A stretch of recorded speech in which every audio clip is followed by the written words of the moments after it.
It's either that or get addicted to meth. It's the, like, "We will rebuild" people. Javier, don't limit them to just one or the other. They get high on meth and do all of those They things. do. They're good at multitasking.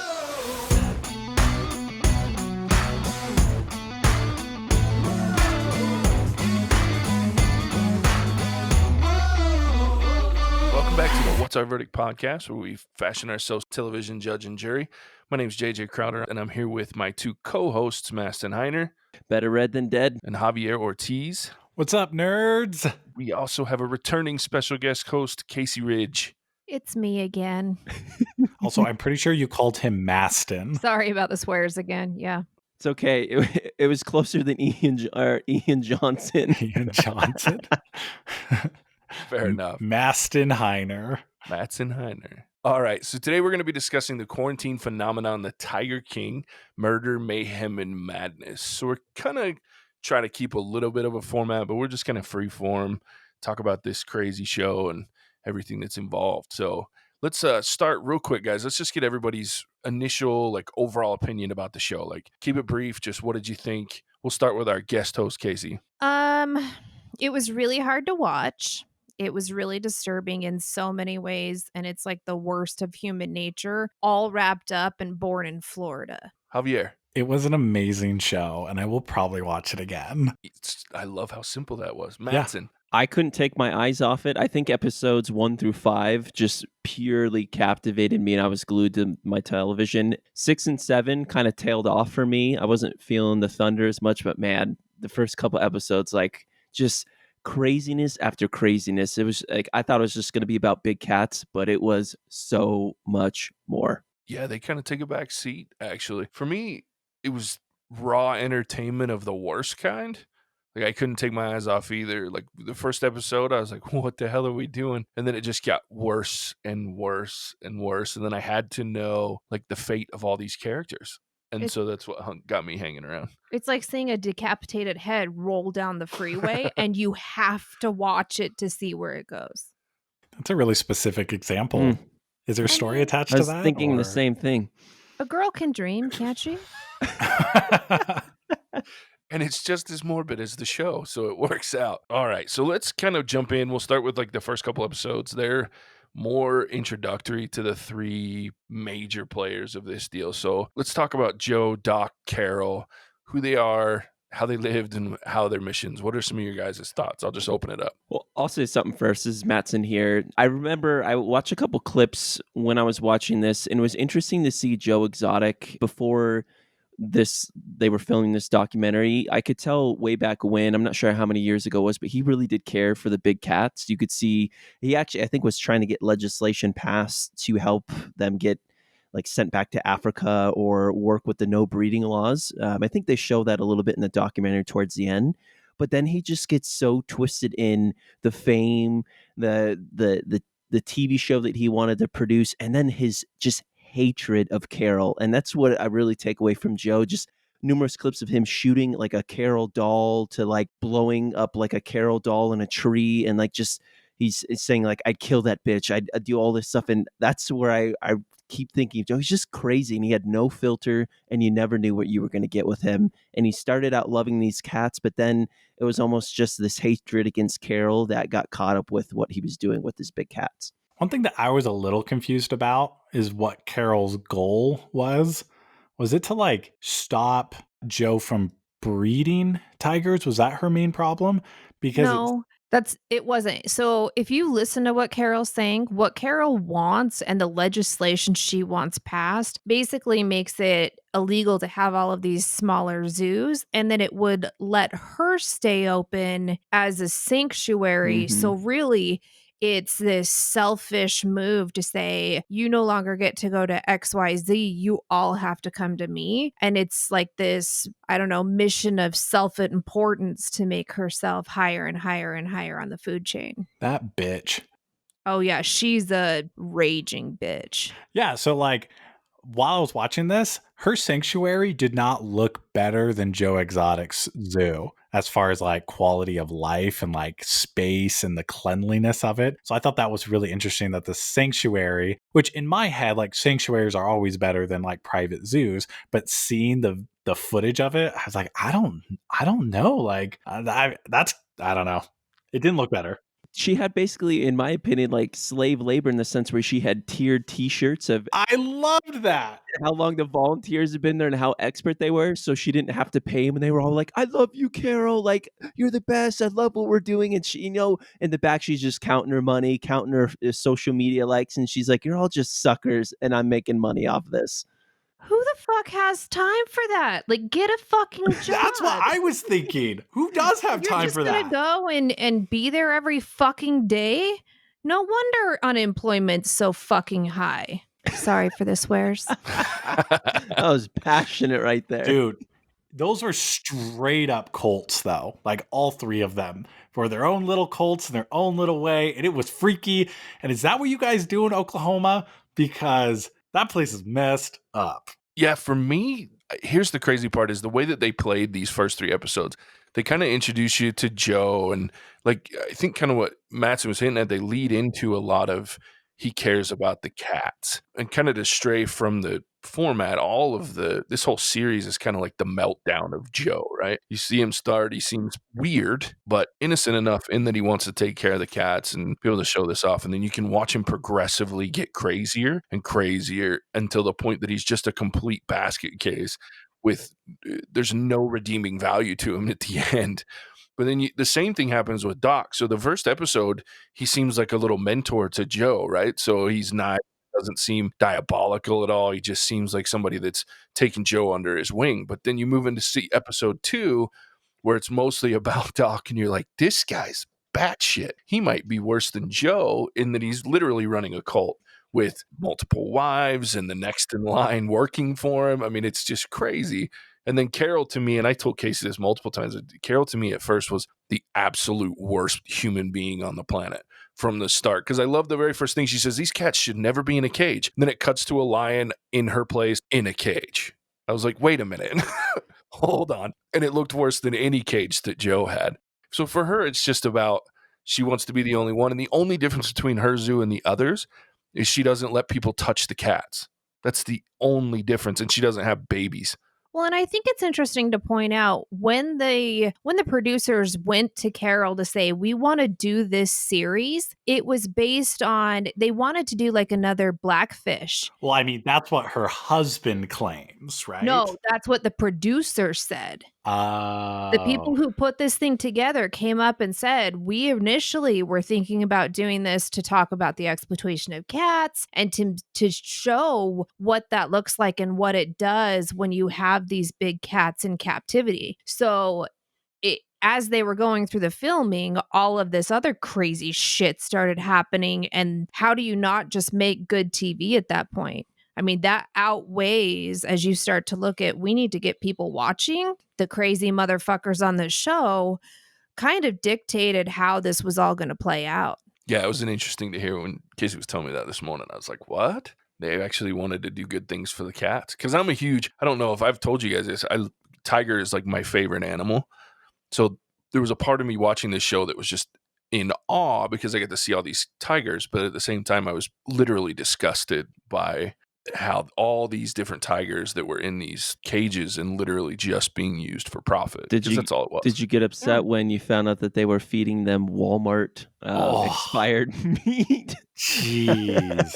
A little bit, other than obviously their anatomy is a little different. So for them, I mean, their meat sits for tigers. I don't know. They'll catch something and then they'll hide it and they'll sit on it for days and eat it for days at a time. So for them, rotten meat isn't a big deal. So it didn't bother me in that the meat was expired, but it bothered me that, I mean, these are big cats. They're supposed to be out hunting. They're supposed to be taking down gazelle and shit. These are badass animals and we're putting them in a cage and feeding them fucking hamburger.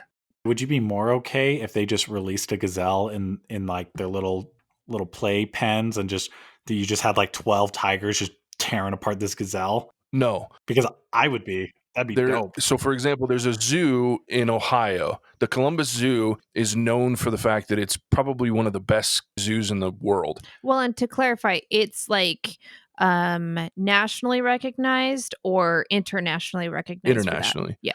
Yeah. So they have this whole part in the back of the zoo where you can't go. And the animals are out there like they're in the fucking Amazon. And it's hundreds of acres, right? Hundreds and hundreds of acres. So you've got tigers out there with gazelles and things like. There's a natural progression that they just kind of let it be like the wild a little bit, but it's as close to a natural habitat as you can probably get within an enclosed space. So for me, yes, I think there's ways to do this for these cats that isn't stupid and predatory. Well, and how disgusted was everybody seeing in the middle of the summer in Florida in episode 1, some motherfucker dumbass has a snow leopard in his van. Oh, that was Shut terrible. in, no windows open. It is disgusting.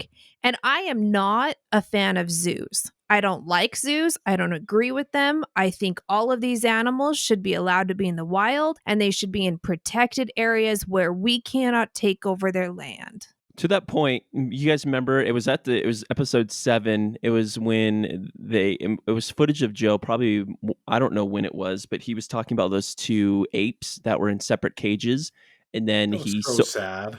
And he sold them to, I'm not sure which zoo, but then they showed the footage of them hugging, and then you could see. I mean, Joe he got emotional, and he basically said, "Did I deprive them of that friendship for 10 years?" And I really felt that he felt remorse and some of those actions, and maybe he realized, hey, like what we're doing here isn't right. But I mean, you saw how he lost sight of those things when he wanted to have the fame. Yeah, the first thing that the 2 apes do is hug each other when they get into their habitat. Yeah, it was heartbreaking. And that's the kind of thing that the underlying tone of this whole thing was like, really? This is disgusting.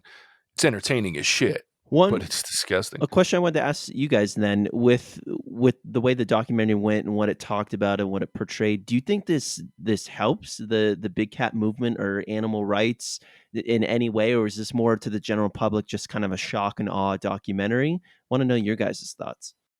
I mean, I kind of look at it and say, I've never liked zoos, but this painted it a whole separate picture of privately owned areas, people with animals, how they're treated. And I don't know if it was in episode 1 or 2 when they brought out the Walmart meat or they brought out the cows that they cut. And then you saw them drag these cows or the cow pieces into the enclosure, and you saw like 17 cats all crawling on each other and scratching at each other to try to beat out for this piece of meat. It absolutely raised awareness, and I think that tone is in throughout the entire series to say, look at all the shit that's happening. It's not okay. And I think it speaks to the producers initially wanted to do that. But you get caught up in these characters, and I think we as the public look at it and go, these people are fucking nuts. And we forget about the cats, but I left absolutely disgusted about how these cats are being treated. I did find the fact that there are more cats in captivity than out in the wild a little disturbing. And that's just the United States. And that's just in the US, yeah. That's not even any other country where it's easier to get these cats. Yeah, the idea, and it was kind of not exactly proven in the documentary, but the idea that there might be people out there breeding tigers and then keeping them alive for 2 months, 2.5 months until they get too big and then killing them. That is so disappointing because I feel like we have that issue with cats and dogs as well, and it just seems to get worse for me knowing that it's an endangered species that's being exploited like that. Not that it's better with dogs or cats, but like that whole concept, that whole idea, or that question that's being raised is like how these animals are being treated and how often and by how many people it's really nerve-wracking. It's like really disappointing. Well, you heard about Doc Antle and how he was allegedly accused of gas chambering like tiger cubs once they went past their lifespan of being useful. Dude, that woo. That's messed up, right? Oh, it enraged me. Because I don't put anything past any of these people. Yeah, because they're monsters. Absolutely. So it would not surprise me. I think I've told Casey a couple of times, I guarantee somewhere on that land, or there's a bunch of tigers that got a good meal from Carole. And Doc, I guarantee that man is killing those cats. That's all he cares about, is making money and getting wives and followers, these people to do things for him for free. And I don't know that Joe would have done that, but there was proof that he put some of these cats down, and there's a much more humane way of doing that for animals than shooting them in the head.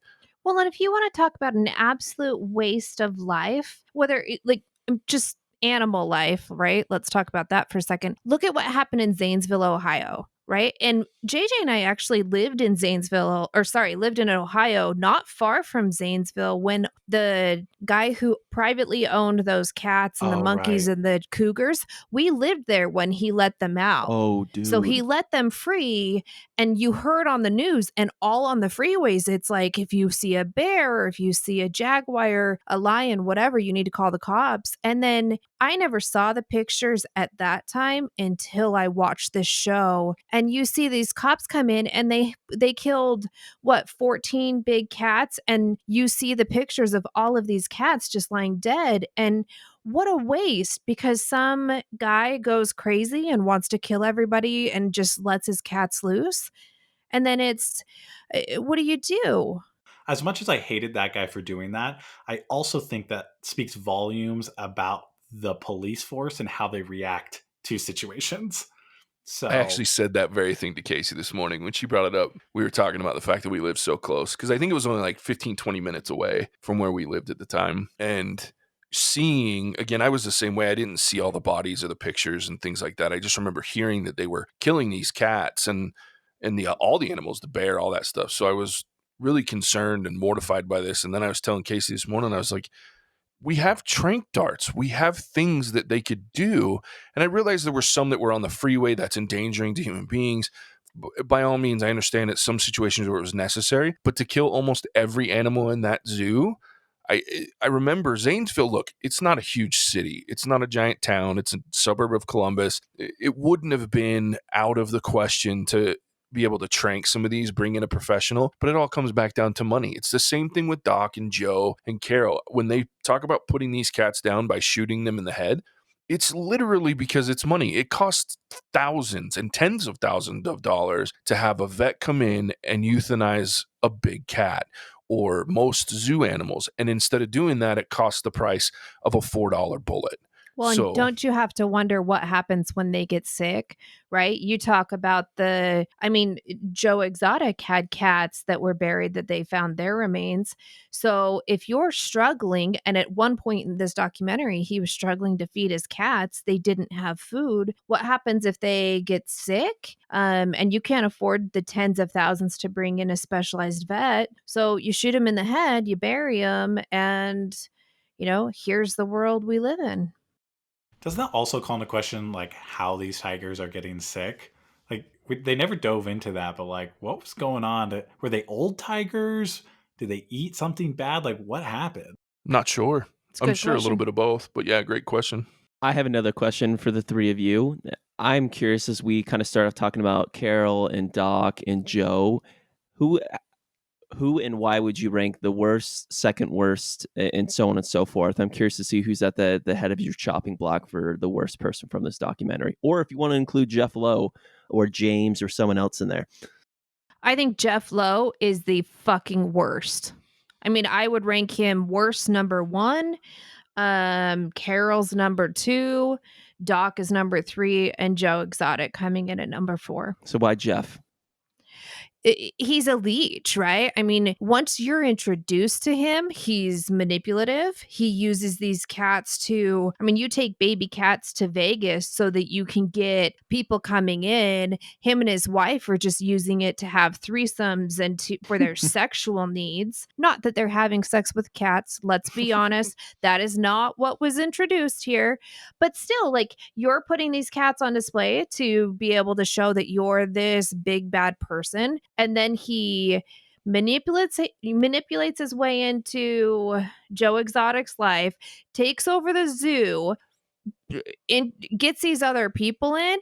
And I am 100% convinced that Jeff, when he met Carole, because they had a conversation, they came up with this plan that got Joe in jail. Agreed. Oh yeah, absolutely. I agree with that. I don't know if Jeff is the worst though, because like I feel very little sympathy for Joe Exotic being taken advantage of, considering how he took advantage of his mom and like other people. I basically bankrupted his parents. So if he got like conned out of his zoo, I don't feel bad for that.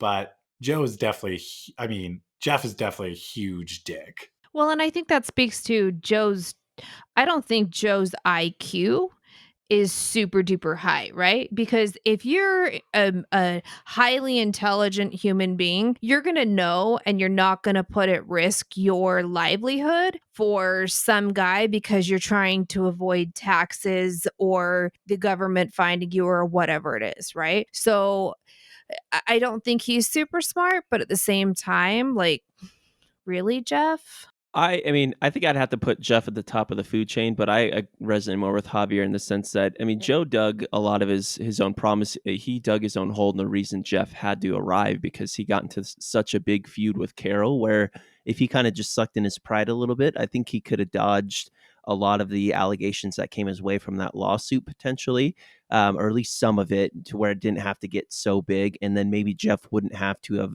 swooped in and, as he called it, saved him in that sense. And then Jeff was able to then sink his claws into it. But Jeff definitely, I mean, we'll talk about probably more so that later. But I mean, I think he set Joe up. But like Javier said, I don't think Joe didn't deserve those things, but he definitely got screwed. Yeah, if I'm putting a list together of worst of the worst, I look at it a little differently. Like I don't look at who's the worst person. I look at what problems do they have. So I was telling Casey the other day, I think Jeff is 100% a sociopath. Doesn't care about what happens to anybody. In my opinion, watching him, you could instantly see that this man feels very little, if any, emotion. So to me, he's a complete sociopath. Well, and everything and everybody is just a way for him to get what he wants. Yeah, absolutely. Carole and Doc and Joe. So Carole and Doc, more so than Joe, I think, are complete psychopaths. These are people that are just psychotic. They see the world differently. Carole has no issue, because and we'll talk more about this in a minute, but I have no issue saying that Carole killed her husband. Doc is all about himself and manipulating people, and he's a psychotic, not necessarily a human murderer, but I'm willing to guarantee he kills these cats to make more money, to save himself money. And then on top of that, he just controls everyone around him. Joe's a little psycho, but to me, Joe's psychosis comes from what Casey was talking about. I just think this is a very dull human being when it comes to their mental capacity. You don't do the things that this man does and have a full plate upstairs. So he's missing a few pieces, and he's just not very intelligent. I think he's street smart in a lot of ways, because he did a lot of crazy things, especially at the beginning. He was running a successful business, making a ton of money, but then you like Mattson was saying, you let yourself get caught up in this feud with Carole over really nothing. I mean, to this day, this legislation hasn't passed, and there's a good chance that it won't anytime soon. So for him to make that big of a deal out of it, like he was going to lose his zoo, to me was just stupid. And then to get played by Jeff on top of it, he's just not very smart. But all of them are disgusting human beings, in my opinion, regardless of, like, Joe got everything he deserved. I don't know if he deserves 22 years, but we'll talk about that later too. But he got everything he deserved because he put himself in the position to get there. And Doc, Carole, and Jeff are just foul human beings that need to also be fed to their tigers, in my opinion. Wanted to another talking point that I thought was interesting. You guys remember Rick Kirkman, the one that was he came in to do a documentary on Joe and his zoo. Do you think that Joe went and burned that footage that he had developed because he was pissed off at Rick for basically owning the rights to how he could portray him and put that show to existence? I don't think it was just about that. I mean, if you think about it, that Rick guy was filming everything 100% of the time. And I think it was more of he was getting ready to be in a legal battle and he needed no proof of all of his wrongdoings. So he absolutely fucking burned that building down. And he did it to protect himself. But I don't think it was to protect himself from Rick. I think it was to protect himself from the investigation that was going on about him. I agree. That was probably the smartest thing that guy did. I mean, at least set the alligators free first, though. That's fair. Poor alligators. Yeah, but what about the footage of the person walking away? That didn't look like Joe. No, I mean, I don't think Joe personally hired set the someone. fire. Yeah, Like I a mean, with random Mattson, I think he person? hired someone or he used one of his minions. The other thing was that person was very tall, so it could have easily been the younger of his husbands. Travis? That's a good point. Travis. That was the first thing I noticed was how tall that person was that was walking away.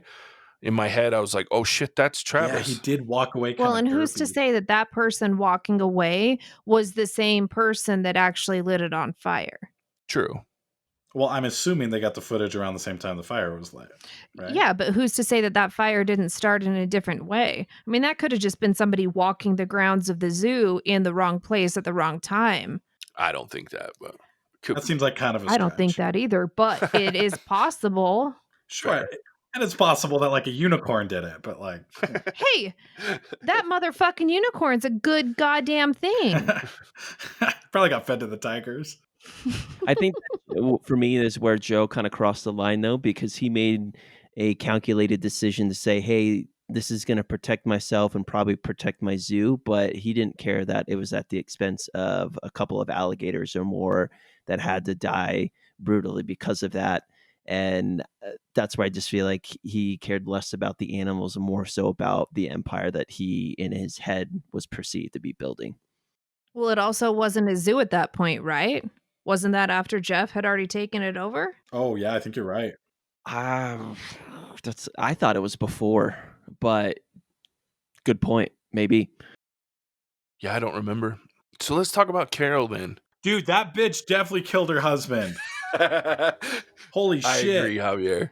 Oh, but I couldn't get past the fucking hippie headband Oh and the my long gosh. fucking Leopard hair. what's print. wrong with her? Oh my god, she's terrible. She's the worst. I hate her so much. She's awful.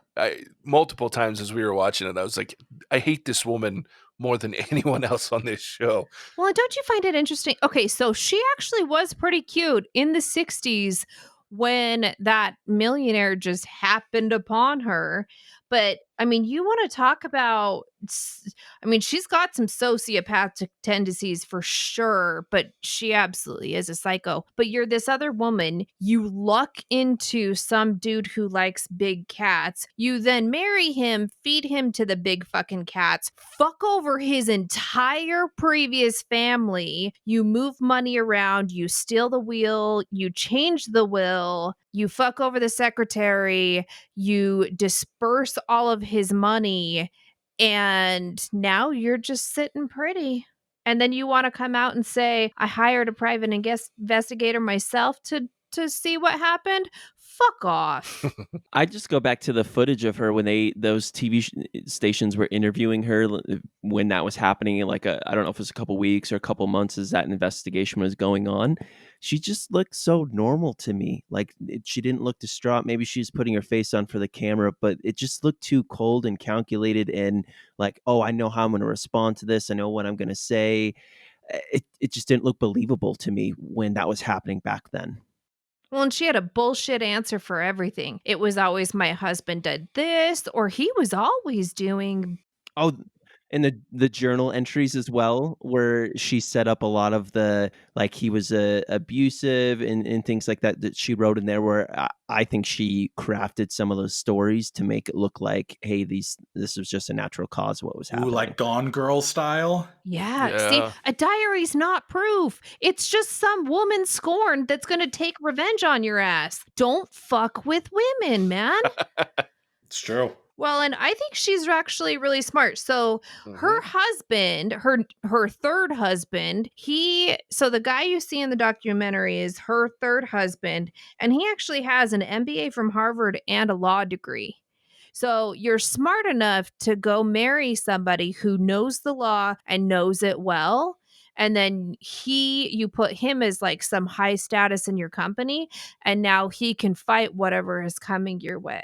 I can't respect anyone who would let his wife like put a leash on him for a picture. So Oh my god. Or wear like the leopard print Yeah. Flintstones outfit. I don't care where he got his degree from. That guy has no self-respect. For sure. Can we? I want to talk about the police force down in Florida. Who remember? And they were talking about the van, and then they let the van just sit back on Carol's property for a couple of days before they even did anything with it. I think the police force back then just dropped the ball, and they could have found a mountain maybe of evidence to tell further this story that never got told, and they just dropped the ball. They just weren't doing their job. I don't think he was in the van. I think she locked her fucking husband in a cage with a bunch of tigers and let him eat away at the fucking gazelle. Yeah. So my wife does have a theory that he, since he buried like a bunch of gold, that he actually ran away to Costa Rica with his Costa Rican girlfriend and just took the money that he had buried all over the place and then tried to frame Carole for his murder. That's why he left the money behind. It's an interesting theory.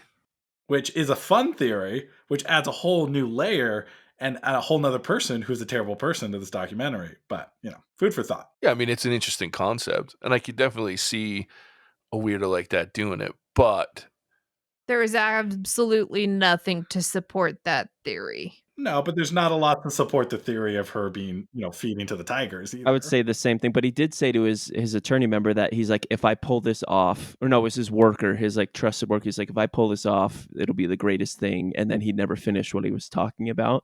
But I think to Javier's point, yeah, there's just as much a lack of evidence about him Carole feeding him to the tigers as Javier's Nicole's story and conjecture as well. Thank you for that slap on my ass.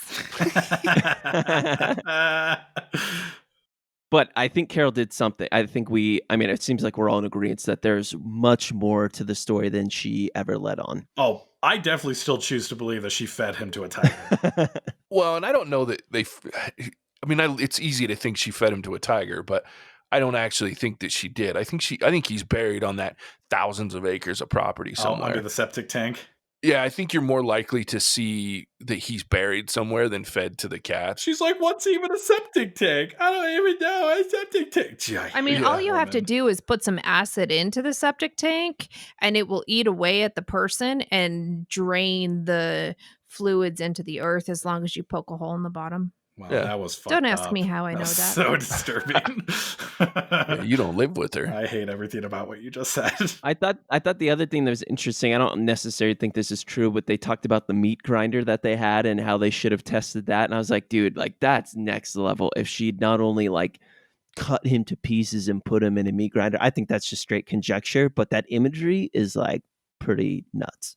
I was going to say, like, if anyone is going to do it, it would be her. Well, and if honestly, she's crazy enough that she would pull out and like make him into burgers and feed him to her fucking servants. Only the blue shirts. Yeah, only the blue shirts. Only the blue shirts. Only once she knows their name, right? Because you're not worth knowing your name until fucking fifth year. That intern thing, that was so like, I was like, are you kidding me? I was like, if your followers really saw that, like, that would be a massive turnoff to me. She's basically like, screw you haven't done anything for me until you're my slave for 5 years. But turn off, meaning that at some point you were turned on by Carole, because that's some next level fucked up shit. Hey, she was cute in the 80s. I was turned on to the 60s pictures strictly, or 70s or whatever that was. Okay, so going back to the fact that I'm a huge tiger lover. Like listening to some of them talk throughout the series about how petting one and holding a cub and all this stuff is very addicting. Like I could see myself, if it weren't for the fact that I think having them caged up like that, period, is so terrible, especially in these, private zoos where it's obvious that the only reason they're doing it is for profit.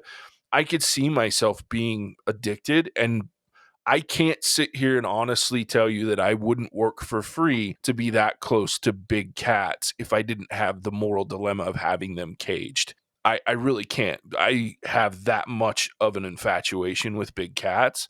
Like every time I've ever been to a zoo, the first thing I want to do is go to the tiger enclosure and just sit and hang out. That's what I want to do. Well, and so I think I think that speaks to Doc Antle, right? So if we move from Carole into Doc, I think you hear about the power, and he has 3 wives and many more women that he sleeps with. And I don't really give a shit. You do you. You want to fuck whoever you want to fuck, go at it. as long as it's, a human person. And consensual. And consensual. Yeah, no means no. But I think that speaks to him, right? You have him and you see the wives, and you had the girl that worked with him for a while that they were interviewing and talked to all of the you'll get higher faster if you start sleeping with him, XYZ. But here you have a guy who comes in riding on top of an elephant, has this almost like polygamist feeling housing unit on his property where his zoo sits, and you have these people who are out manhandling these lions, and they're in the open, which I had, strangely enough, much less problem with his property than I did with the other two, only because you see them out in the open. The tigers are kind of grazing however they want to graze. But he speaks to, and the people that are with him speak to, how powerful it is to feel when you're next to these big cats and you're handling them and you're working with them. And I can see why it would be addictive, right? And that's just human nature. We want to be top dog. We want to feel powerful. We want to feel godlike, maybe. And I can see where they would get that from it, and how that would dictate their negative behavior because they just want to feed that addiction. It would be no different than any other type of addiction, right? It's just morally wrong. Yeah, I related a lot to the guy that they interviewed after I think he went to Joe's, maybe it was Doc's. Either way, he comes out and he's like, I've paid him, I've been here 3 times this month or something. I'll give him however much money I have just to hang out with these cats. Like, I saw that and went, fuck, I could see that being me. So I can relate to that a little. I mean, seeing a cheetah, I haven't been in a cage with a cheetah, but I have a fascination with them and just seeing them run and do what they do. And if you told me, hey, you can go hang out with them and pet them and be as close as you want and such, yeah, I think the infatuation could certainly be there. And I think most of the general public would probably relate to that. That's why people went. I mean, I remember, so in Farmington, right? So Farmington, Utah, right? We're from Utah. Hello, if you didn't know that. One of the zoos in an amusement park, their tiger had cubs. So this vet who was assigned to that amusement park, he actually let the public come and pet the cubs. And I remember it was over like a weekend, and there was hundreds, if not thousands, of people who got their kids in to pet these brand new cubs that came from that amusement park. And I remember being disgusted even then to say, you have these animals that really could not have to be domesticated, and you've just fucked that all up for these animals that should be in the wild. And I remember seeing pictures from people that I knew of them with the cats, and I wanted to punch them in the face. Well, they were keeping them and showing them at the vet where one of the vets that we took our dog. In fact, we stopped taking our dogs to that vet shortly after because that's where we were going because of the whole thing. But yeah, there were people I knew that took pictures with them, and I wanted to go. I won't lie. I would never have let you. I know. Can we talk about episode 5? I want to get into Joe running for El Presidente and then governor.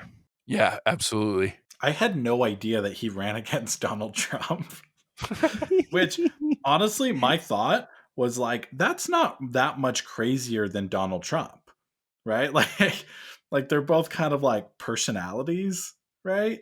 Well, except that Donald Trump at least had some semblance of business acumen where I'm not sure if Joe did.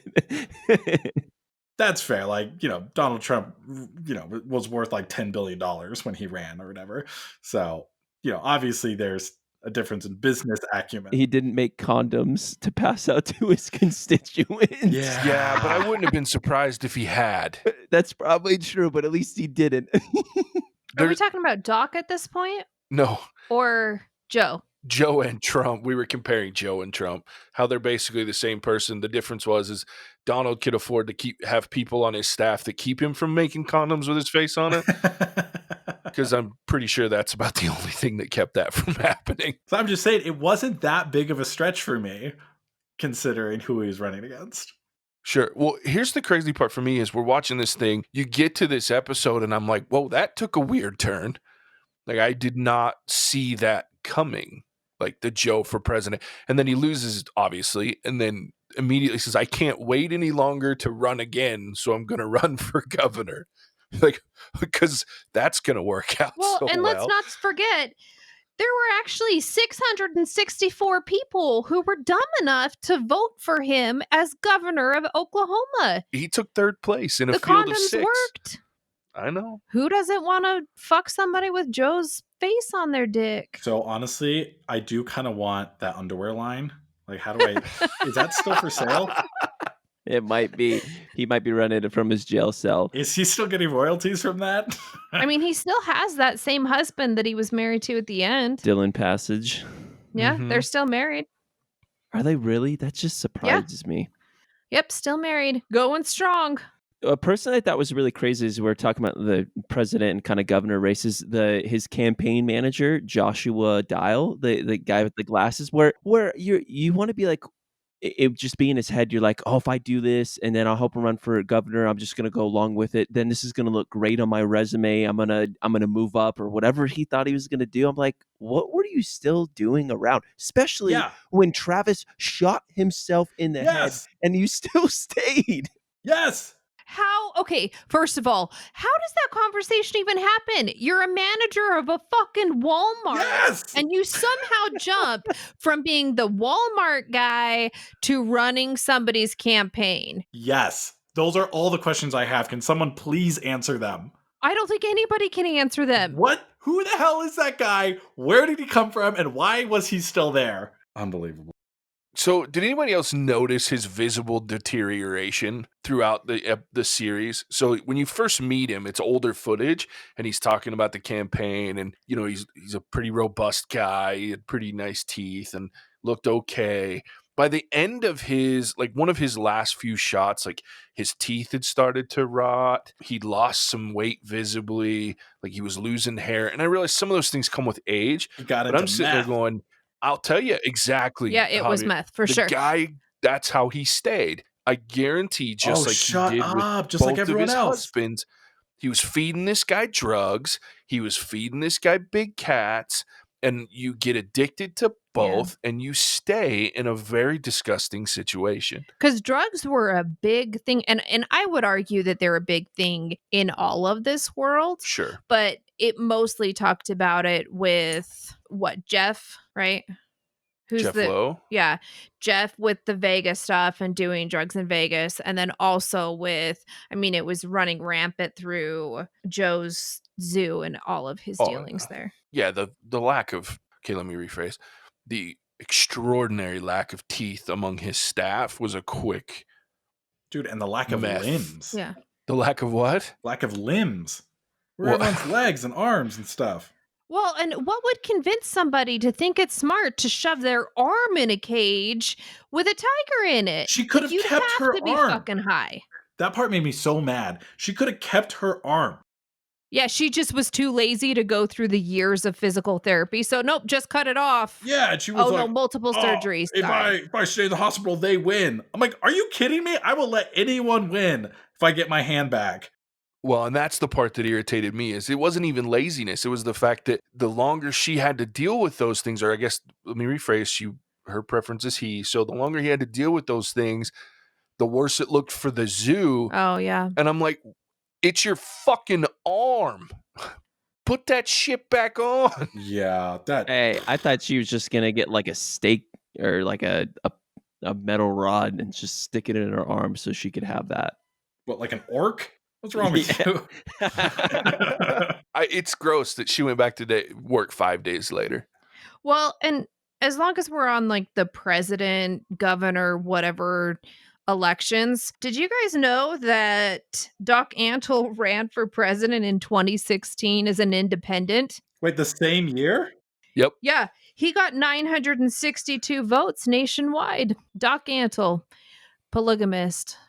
I don't know. Tiger I don't think owner. that. I mean, that's not that impressive. I think any one of you guys could get 900 votes for something. I mean, but who the fuck is voting for these people? That's my point. Probably all those Okies, man. Yeah. Oh, I was going to say something really mean. Never mind. I'm just saying, though, I bet if I lived in Oklahoma and the only thing there was to do there was to get involved in political scandals and pet tigers, like, I'd get bored enough to vote for Doc Antle. Well, and also rebuild your house every time a tornado sucks it up Right. into the atmosphere. It's either that or get addicted to meth. It's the, like, "We will rebuild" people. Javier, don't limit them to just one or the other. They get high on meth and do all of those They do. things. They're good at multitasking. Oh, the wonder Exactly. drug that is meth. Oh, God. So let's talk about Travis real quick, because I think to me, that's probably the most tragic thing in this Okay. entire. I do have a question right off the bat, though. So, Yeah. did he intentionally kill himself, or was Yes. or was he dicking around and being like, "Look, the gun's not the clip isn't even in." No, he intentionally did it, because they even say, like, he said to somebody he was smoking his last cigarette. He did a line of coke, right? Or he did a bunch of coke, smoked his last cigarette, told somebody he smoked his last cigarette, walked into the office, killed himself in front of the campaign manager. Oh, so that was all the same, like, moment. It was at least in the same timeline. Yeah, because they show the video where he's like, "I'm smoking my last cigarette," but he's in the field, like, shooting a gun and stuff. So, I thought it was like, "I'm quitting" type of thing, you know? Like, Yeah, but how do you go from a field shooting a gun into the water, into the office, and shoot yourself in the head and not mean to? right, well, that's why I was confused. I didn't know that was like, the same day. So I think here's the confusion is the show and all of the news as you read about it now that it's hit the stratosphere with the popularity level, is that everybody says it was an accident because of the conversation that was happening with Josh. So he points it at Josh gets pissed, and the other guy, you can see in the video, he runs away because he's pointing the gun at him, and he says it's a Ruger, it won't go off with no clip, and there's no clip, but there's one in the chamber, obviously. And then he points it at himself and pulls the trigger. And they're saying it was an accident because he was just trying to show Josh that the gun wouldn't fire without a clip, and yet there was one in the chamber and did.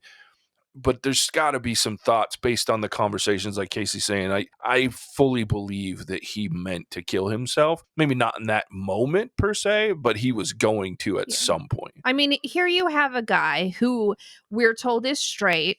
He's not gay. He gets into a homosexual relationship with multiple men. He's high on drugs all the time. He's around tigers. And if you want to talk about a slow decline and deterioration, if you watch him and just his attitude from earlier interviews all throughout the series up until the time he kills himself, like, you can watch that that's where it's headed. You just know.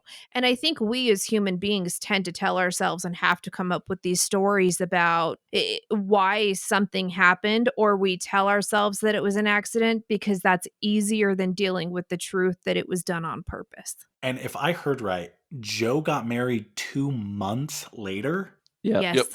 That is fucked up. Are you kidding? That's not even enough time to mourn, let alone get back into dating, let alone get married. But honestly, at that point, right, he's sleeping with a bunch of people. They have an open relationship. They brought multiple people in. And I didn't get the sense that... Wait, did they? Yeah. Yeah. Oh, I didn't know Oh, that. yeah. I thought that they brought Travis in and that was like... Oh, no. No. So both John and Travis were sleeping with multiple women in the park, and Joe knew about it, even though he denies that he knew about it. And Joe, there was a comment somewhere throughout there where Joe was talking about the fact that John and Travis weren't the only people that he was having relations with. Oh. So who knows how long that relationship was going with that other dude. But I also, like, when you have that many relationships, who's to say that Joe is even capable of feeling that intense love? Because I think he felt like the bond and the love from the animals and the cats more than he did human beings. I mean, Joe is a man who, when he was young, he said when he was 5 years old, he was raped by a man, and he didn't get along with his family. His relationship with his brother was one that he had that he lost his brother died. He didn't get along with his sibling, right? His sister, he didn't really have any relationship with. So here you have this very lost soul who, let's not forget, Joe drove his car over a bridge intending to kill himself, broke his legs, broke himself, worked his way back up. Can you really feel an intense bond that you would feel in a traditional marriage? And everybody wants to be all up in arms saying, how dare he get married again after 2 months? But I didn't get a sense that this was a man who could really be alone. I mean, he wasn't okay with himself. He did all these things to try to escape from his life. And I think this is kind of a culmination of everything where it's, I don't know how to be alone. Let me just marry this guy who I have some bond with and move on with my life. But I think it speaks volumes to like how fake Joe is and how like you have to take everything he says with a grain of salt. Oh yeah, for sure. I mean, I think that just goes to show, I think Joe has, right? That's a sociopathic thing. I'm just going to use everybody around me until there's nothing left and move on to the next. Well, and let's talk about the fact that by the time Travis dies, Joe is probably as close as he can be to losing everything before he actually does. So in that moment, for him to even pretend to or try to care for something other than himself, which we can see throughout the series that every one of these people are very, very narcissistic. And so at that point, this man's about to lose everything. For him to say, oh, I care about Travis, he just needs someone that makes him feel important, which is where that other kid comes from. He doesn't even care about the cats at that point. This is the same time or similar time when he gets drug across the pen by one of the cats, trying to say it's about someone put cologne or perfume on his shoe. And then he's shooting by the cats. He doesn't shoot the cats, but he's threatening to shoot the cats. And this is so out of character for him by this point when it comes to the cats. He's never going to care enough about a human being to actually mourn them for very long before he has to get back to taking care of himself. So, do you guys think Joe tried to have Carole killed? No, I don't think so. No. No, I think he was set up. Yeah, I think he talked about it a lot because he has like no idea of There's like no filter. etiquette. Yeah, he has no filter. So I'm sure he was like, dude, I'll pay someone to kill this bitch. You know, I think he said all of that. And I think he had conversations about like, oh yeah, how much would you charge me to kill her? You know, type of thing. But I don't think he ever exchanged money for it. No, I think he's all talk. Yeah. I agree. Well, and let's think about this from a logical, and I understand that most of these people aren't logical, but most of them aren't complete morons. Joe's as close as it comes, but I don't even think he was stupid enough, thinking about the fact that the man had the wherewithal to burn a building so that there was no evidence of all of these wrongdoings as he's walking into a lawsuit. Does this man talk so much about killing someone that he's actually going to pay someone to go kill? That's immediate circumstantial evidence that puts you in a light that says you have the capability of doing this. If you were actually going to do it, you wouldn't talk about it that much. Money he doesn't have. I think what he did do wrong. Sorry, go Javier. He's like bankrupt at this point. Yeah. So killing Carole was not going to save him. Well, and I think what he did, all of the shit talking that he did, opened himself up to whatever else. But I think that's where Jeff got on the phone, had a conversation with Carole, and before that conversation ever happened, the security dude who Joe supposedly hired to kill Carole initially was saying in the interviews, like, yeah, he's all talk. Joe's just flapping his mouth. I never took anything from it. I jokingly said, yeah, I would do it. Yeah, I'll do it. How do you want me to? And then the conversation between Jeff and Carole happened. And then all of a sudden, it was a plan. Joe paid him and everything changed. But I think Joe talking shit opened him up to be framed. Well, and that guy who was supposedly paid to go kill Carole was like, I guess I chickened out. I guess I didn't go. I'm like, what do you mean you guess?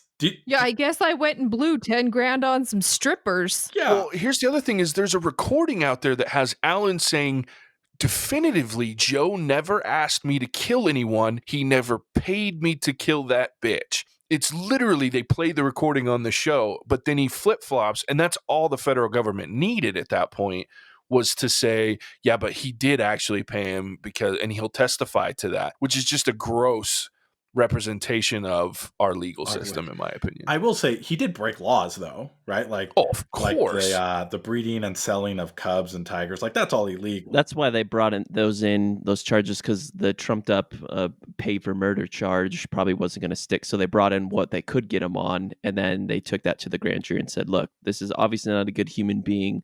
Let's wrap this up, tie a bow on it, send him to jail, and make him our poster child." And to me, that's what they did. But the crazy thing is, then they're leaving people out there like Jeff Lowe and that slimy James guy and such, and they didn't care. And Alan Glover, the guy that Joe supposedly paid to go kill Carole, they didn't care about that either. They just wanted to get the poster child, and all these other people are like, whatever. Yeah, it's a whole profile case, right? This is somebody that just ran for president and then followed up with a governor race and actually was out there and took third in a field of 5 or 6. While it had never had any chance of winning, he's still a high profile human being in Oklahoma. So to them, that's the one, right? Now someone can slap a political campaign based on the fact that they're the one that put Joe Exotic away for attempted murder or whatever you want to call it. Well, and let's not forget the prestige that Carole gets to say, here, somebody hired somebody to murder me. I'm still around, and now Joe's in jail. So I have to wonder what she got out of it. Well, Jeff gets a new zoo. And I approach every conspiracy theory with the idea and assumption that at least one conspiracy theory in the world is correct. So, this could be the one that is correct, that Carole did kill her husband and that Joe was framed. I just look at Jeff, and this is where Jeff Lowe to me becomes enemy number one, right? The top terrible human being. Because you can look, it doesn't take a genius to watch the parts of this play out and go, Jeff was very involved in Joe going to jail. It's Jeff's guy. Alan is Jeff's guy. It was Jeff initiated the phone call to Carole. Jeff gets a zoo out of this. If Joe goes away, there's no fight for this zoo anymore at all. His name's on it. Joe's not there to try to take it back or say anything about it or be involved. It's now his. He can get his new partner in the other crazy bastard. And so to me, I just watch that. And then you listen to Jeff talk, and he's giggling about all of it. And it just even to the point that now his new partnership's melting down, right? And he's like, it just seems like all my relationships start out really good, and then they all fall apart. It's Yeah, like, 'cause you're a piece of shit. Yeah, it's 'cause you're an asshole. You know what I do love? And it was the one place where I got to celebrate in this whole thing is Joe's fuck you to Jeff when he steals all of the animals in the middle of the night and takes them to this other preservation where it's their final home. And he took all the expensive ones. He took all the ones that he could. And Jeff comes out in the morning and is like, where the fuck's my animals? That is true. I did celebrate that. Like, that was the one true highlight. And I think that came after, or it was about the time when the 2 apes or 2 monkeys got to go together, and Joe could kind of finally get back to the animals, and he was out of the Carole shit and he was away from it. And you actually saw the regret come through, where you saw the series come back to these animals really are being treated poorly in these types of private zoos. They harped on that soundbite from Joe when he's in prison. He's like, you want to know, I don't know exactly how he says it, but he said it a couple times. Do you want to know why animals die in cages? Yes, that because they lose their soul, like their will to live. Because their soul dies. And he had that dose of karma, and I'm sure he's probably thought that on that time and time again about what he had done throughout the years with those big cats. Which is good. I really do hope that he's recognized that. And he does say some things that make you think, he does have that. And he was ready to walk away from the zoo world. After he'd sold all the cats and gotten the animals out, he was saying, I'm not going to be part of this world anymore, before he got arrested. So I could definitely see where that lesson might have come through for him, which is a good thing. I do like the way he went down that. He's like, well, if I'm sinking to the bottom of the ocean, I'm dragging every last one of you with me. He's like, you know what? Yeah, if I'm going down, you motherfuckers are coming with me. I was wondering why he didn't use that as leverage, though, in his case. Couldn't he have struck some deal and been like, yeah, I'll give you information on, Doc and, 100 other people? But is he credible at that point? Well, it has nothing to do with either of those things. He thought he could win. Like, you can hear in jail, there were conversations with his new husband where he was talking about the fact that, I think I'm okay. I think I'm going to win. So there was no need for him to try to negotiate a deal because he, in his mind, thought he was going to win. I think if a good lawyer had said to him, you're going to lose, then maybe he could have That's done true, because that. he had a public defender, right? Like, Yeah. I mean, he lost before it even started with a public defender. He was never going to win. No. There were way too many pieces of the puzzle against him for him to even come close to winning.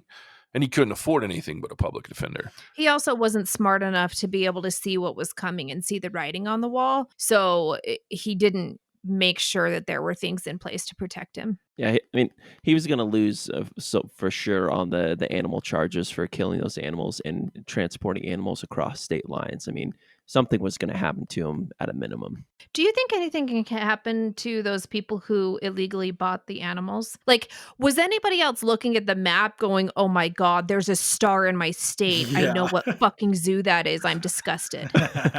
Yeah, because like Hogle Zoo got one, right? Oh, for sure. I looked at that star and I'm like, oh, why did Utah have to do it? Well, it was either Hogle or Lagoon. Lagoon. Yeah. Well, One of the two. I think that's just the dirty fact of that's how a lot of these zoos run, and that's how it's been done for forever. So unless the federal government wants to step up and actually pass this act, which wouldn't be a lot of skin off anyone's back, they just need to do it. That's really what... Well, and it's not even necessarily with just big cats. If you like series like this, like if you watched, what is it called? It's the one about the dolphins in the Cove. It speaks to this with animals. So if you're an animal person, this series was easier to watch for me than watching the 2-hour documentary on the Cove. But if you haven't seen the Cove, it's rough. mind-blowing. But same thing, right? You take these dolphins or you take these cubs, you sell off the ones that you can, and then you're kind of left with the rest of it figuring out what to do. And we don't always, as human beings, make the right decisions or make good decisions for the planet or for, these species. But how easy is it to transport and to sell these animals that, in my opinion, we really have no right to do? We have no right to take these animals into captivity, to breed them, to sell them off to the highest bidder and get away scot-free. I mean, it's just a disgusting practice across the board. And they kind of mentioned in the documentary that it wasn't just zoos that were buying. It was like private people who thought, oh, it'd be sweet to have a tiger. And then this tiger gets to be 500 pounds. And they're like, oh, never mind. Like, can you come pick up this tiger? And Well, and it's like that drug dealer out of Florida, right? Was it Florida that they interviewed that drug dealer that had murdered yeah. whatever, and he had all of these big cats or animals just in general?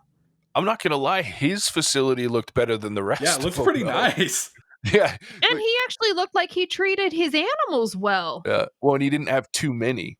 Yeah. We should give all these to drug dealers. They've got the money to take care of these he was the guys. guy that they said they based Scarface off of. Yeah, they used to say, like, we're watching the video of the movie and he's like, I did that, but not in bags with the fat guy in front. Right. He goes, I walked in there myself. I didn't send some idiot to do it Yeah. for me. I really liked that guy, to be honest. I did too. Yeah. But Who I like knew? the fact that he didn't let anybody on the property. Like, these were his. So look, I don't think that anybody should be able to own these privately. I really don't. I think it's bad news. That's how shows like When Animals Attack get made. It's not okay because it's not okay for these cats. But he wasn't doing it as a zoo. These are his private pets, for lack of a better word. Yeah. And you could tell when they went in there that he let them in, and I'm sure they showed it in the best light, but it did seem like the most animal friendly facility. Well, of and the all of only them. reason that the documentary people got in was because, was it Doc that made a call or Yeah. was it Joe? I think it was So Doc. they hooked up with whoever who said, oh yeah, I can get you in there, because they tried on their own and they wouldn't let them in. So I appreciate the fact that it's like, nope, these are my pets, these are my animals, I care for them, I work hard to keep this home, they're part of my family. Go fuck yourself, you're not going to see them. Well, because Carole was trying to get in, and obviously, why would he let her in? She's just going to screw up his world. Oh yeah, and I love that he nonchalantly talks about the fact that they cut this body up in a bathtub, and he's like, "Yeah, I did that. I didn't do that part. I didn't actually kill him, but I did dismember a human body." Yeah, dude, that guy's scary. Yeah, can we also talk about Mattson, you had it written down, the federal investigation. So it was a small part of this, but I was really disgusted by the DA that they had on there a couple of times, and she kept talking about it. To me, it's just a gross representation of our legal system. So Joe is the easiest one for them to provide enough evidence to get a conviction on, and then they're done, right? They've done their part. They've gotten it. This is how we have all these documentaries on Netflix about people getting wrongfully accused, because they don't give a shit about the facts most of the time. I'm not saying that they all do. I do not want to sit here and, throw shade at our entire legal system and cops and lawyers. I don't think they're all bad. But when you see this type of thing where they go, I'm not going to dig any deeper. I'm going to throw 17 counts of animal cruelty, which this man should be in jail for. I agree. In order to get and make what's probably a false charge of murder for hire, in order to get that to stick, I'm going to do all these things. When just watching the snippets of what we saw, all of us and pretty much the entire country can say, Joe did not try to have this woman murdered. He just talked a bunch of moronic shit about killing her. And the people that actually have done crimes involving people getting killed and probably worse, or at least involved, nothing's happening to them because the government said, well, we got Joe, so that's all that matters. Well, and didn't Joe get accused because they found the animal skeletons when they were digging up the yard? Isn't that how they got to the 14 counts of animal cruelty? Yeah. So what about the animals they found at Doc, right? What about the baby skeletons that Doc supposedly is doing? So all you needed was one head on a spike, and we're all supposed to be okay with that? Because I'm not okay with that. I mean, they did raid his facility, but nobody knows what happened. They haven't talked about what happened. Yeah, were you supposed to be applauding the legal system here for what they did? They did literally the bare minimum. Yeah. I was just saying, crazy show. I mean, when I first started watching the first couple episodes, when it had that pivot to everything with Carole, and then him Joe running for president, and then this whole like murder for hire thing, like you couldn't have told me in the first 2 episodes any of that was going to happen. I just thought it was going to be a crazy Joe Exotic getting in trouble, having big cats, and making some stupid decisions, maybe with drugs. And then it was just so much more. You know what I was really surprised by was Carole's followers in the very beginning, and I know I'm going out of order here, but when she first started her attack on Joe, and she would have people follow Joe around when he was going to the malls and doing his demonstrations and his magic tricks or whatever. And so she gets people following him. She gets PETA on his ass to start shutting him down. The power that that woman has to be able to make such a problem for Joe was astounding to me. Just money is what she had. Yeah. Well, it wasn't even money. She would just follow him around and have other people follow him around and write letters to these malls to say, you should not allow him to come. And he lost out on $20,000 or $10,000 every mall visit. Like, who has that kind of following? I'm speaking to a cult here. But who has that kind of following to get that many people to go shut one fucking guy down when you're doing the exact same fucking thing? I did like that Joe basically stole their logo. That was hilarious. I thought that was awesome. He's like just tricking them into thinking it's Big Cat Rescue. I was like, kudos to you, Joe. You do you. I loved how many like just FUs he had. Like when she won a settlement and he had to pay her almost $1 million, so he just started blowing shit up. He's like, yeah, come get it. Yeah, I loved his antics, his anti-Carole antics. Like, I can respect him for that, like just going balls deep in what he wanted to do.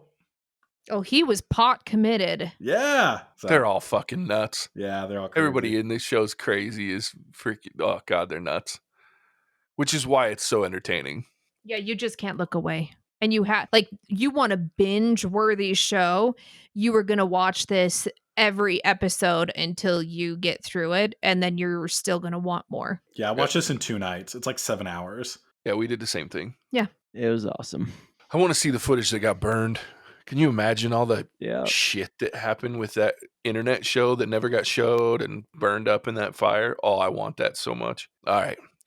Anybody want to add anything else about the Tiger King? It's not really about, to me personally, the title is somewhat misleading. I mean, it's self-imposed title from him, but it's just so much more beyond that. So obviously, hopefully we put a spoiler alert on this review so people know that, but go watch it and then just listen and go along with the ride. I'm happy to have done so myself. Well, what was the full title is Tiger King, Murder, Mayhem, and Madness. Oh, that's better. And I think the title speaks to that's what you're going to get. I mean, it delivers. Everyone, when I first heard it referenced, it was just, have you seen Tiger King? No one else follows up with that. So to your point, Casey, I think you're exactly correct there. I always forget that there's more to that title. Me too. I was writing my intro and I was like, oh yeah, there's all this subtitle shit. It's pretty like Making a Murderer-esque, where, you're not exactly on Joe Exotic's side, but you're not quite ready to see him get crucified like he has been. I don't know. I felt very conflicted this whole time, like watching the whole thing, because I'm like, yeah, like he should serve some jail time or like some sort of fine or something. He should be punished somehow. But also like 22 years seems extreme. And I don't think enough people got punished. And that's my problem. The dude who supposedly accepted money to go murder someone is just doing his thing. Well, that's all you got to do is offer to testify against the person they really want to put in jail. And you can get immunity deals. That's crazy. The last thing that I want to say that we haven't touched on this whole time when it comes to Joe Exotic, and this will be my parting thoughts, is if you want to remember Joe while he's in jail, just go watch some of his music videos. Just remember him. Or just listen to Cardi B, because Cardi B apparently is supporting Joe and has talked about doing a GoFundMe page to get him out of jail. Kim Kardashian is trying as well. Yeah. Do they know that that's not how you get someone out of jail? Kim got somebody else out of jail that way. Kim's gotten 2 or 3 people out of jail that way. Oh, she really? just went and had to talk to Trump. Oh, yeah. Nice. Yeah, he pardoned them. It was the guy. So there was this guy. There's another one. This is another documentary that's very interesting. I don't like documentaries, but Casey makes me watch a few here and there. And the one about the guy that he's military and he gets put away for murder, basically in Afghanistan. It's on Stars. Is that where it is? Mm-hmm. It's not actually Netflix. It's on one of the premium channels. But it's what's the name of the prison that they put? Leavenworth. Leavenworth. That's what the show's Yeah, it's called Leavenworth. That's right. Yeah, she got him out. Yeah, and another woman that was in there for a really long time that was in there for murder. She had a lifetime sentence and she got her pardon. That was her first one. Yeah. Well, I mean, Trump is a sucker for porn stars. Fair enough. I mean, that's all you got to do is suck some dick to get famous. Yeah, Kim Kardashian's right there. We just went really left on that. I love it. All right. So I would say personally, go watch this, if for nothing else than just pure entertainment value. Oh, go watch it for sure. Is that your rating? Are we rating? We should rate, I suppose. Mattson, what do you rate this entire series? How do you rate What's this? the scale? 1 through 5 with halves. Which one's best? 5. I'm gonna give it a very, very solid 4. My reasoning is episodes 1 through 5 were just absolutely captivating to me. But I did feel like, in my personal opinion, a little bit of steam was lost in the last couple of episodes, where it was a little bit of a slow burn towards the end, where I think they could have wrapped it up a little bit quicker. But it's a solid 4 that's just had me at the edge of my seat for the first couple of episodes. And would I watch it again? I definitely, it's something that has caused me to investigate what's happening with Carole, what's happening with Joe at this point, any news on Doc. So I think in that regard, it's caused me to go above and beyond just watching something, but I've investigated further. So for that, I would say I am kind of watching it again. Javier. I don't know how to rate this. I think I'm gonna jump on that bandwagon and give it a 4. It was really entertaining. I'm probably going to take back what I said earlier about how I'd watch it again. It's 7 episodes and they're each like an hour long, so it is hella long. So I probably won't watch it again just for that. But if it was shorter, would totally watch it again. It's amazing. And fuck Carole, that stupid bitch. Yeah, fuck Carole. I love it. I'm with that. I'll give it a 4. I would watch parts of it again. Yes. Like, I think if someone were to cut together the greatest hits on YouTube, 100% would be on my playlist. Yeah, I'd I'm watch pretty that. sure they've already done that. It's possible. I'll have to Probably. look. I'm usually too busy editing to look at YouTube. Like, will I go watch a Joe Exotic music video again? Probably, because that just sounds comical. It's crazy. Did you actually watch the one that he wrote for Carole? Yes. They did for Carole? Yep. Here, kitty, kitty, or whatever. It's so fucked up. Anyway, so yeah, I'll give it a 4 because it is entertaining. There were parts that I was a little slow, but I don't love. So for me to rate a documentary that high is insane because I don't love them. I find them usually pretty boring for the most part, but this one was far from boring from pretty much start to finish for me. Casey. I would probably do, it's going to sound weird. I would probably do a 4.5 only because I think it's important to have some visibility about the danger and to showcase what's going on in the world and to see the absolute disgusting part of human nature. And maybe that will start to push for some change. So I think it's important for people to watch it. It is entertaining, and I think the fact that it's captivating, but you're also still learning and you're also still forming an opinion, right? One way or the other, we feel really passionate about something in this documentary, and I think that will bring in viewers and it will keep viewers and it will keep the conversation going. And I think for big cats and, just animal rights in general, I think that this is a really entertaining and good step forward to showing some visibility and getting some change in the world. Well said. That's a great point. F. Carole. Yeah, I'm so glad we invited you to this podcast. Such a good point. Because we probably would have been talking about Joe Exotic's like threesome marriage the whole time without you. I mean, I love animals more than people, so I feel pretty passionately about the animal piece. Adopt responsibly. Exactly.